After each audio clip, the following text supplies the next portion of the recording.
te esmu nopilnījis skatu, kad iebraucam Kijevā. Ukrainas galvaspilsētā.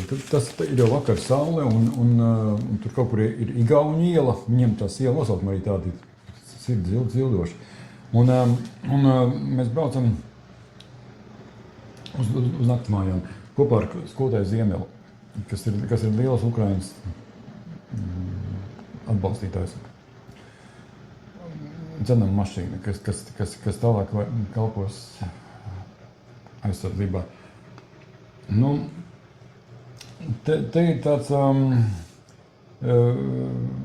vēl viens skats, ka mēs ejam pa veco pilsētu, pastaigājamies tajā pašā vakarā, kas gan, bišķi jau noguruši bijām, bet vienalga izgājām.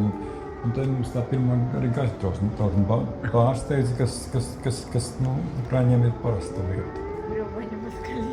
Ļoti parasta. Bet arī pat nekāda reakcija.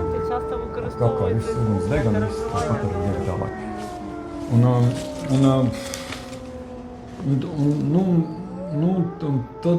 Tad arī tas mans brīvprātīgā darbs beidzās ar automašīnas atgādāšanu sekmīgi, paldies Dievam.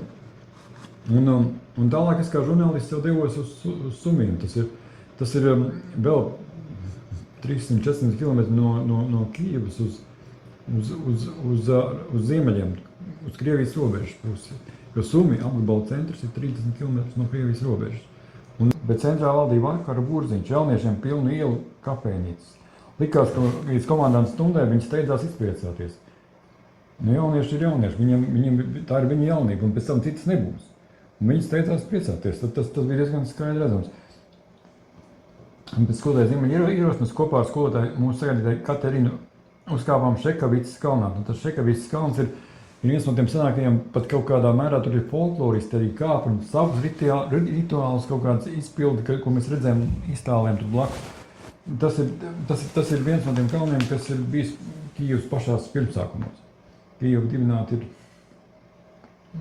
būs jau pie vairāk kā 1000 gadu atpakaļ. Nevar saprast, ka tā ir parasta Eiropas pilsēta, pilnas ielas ar jauniešiem, kafejnīcas burbuļo, var teikt. Trambais iet un nekas, ka nekas šai dzīvē nekaiš nekā.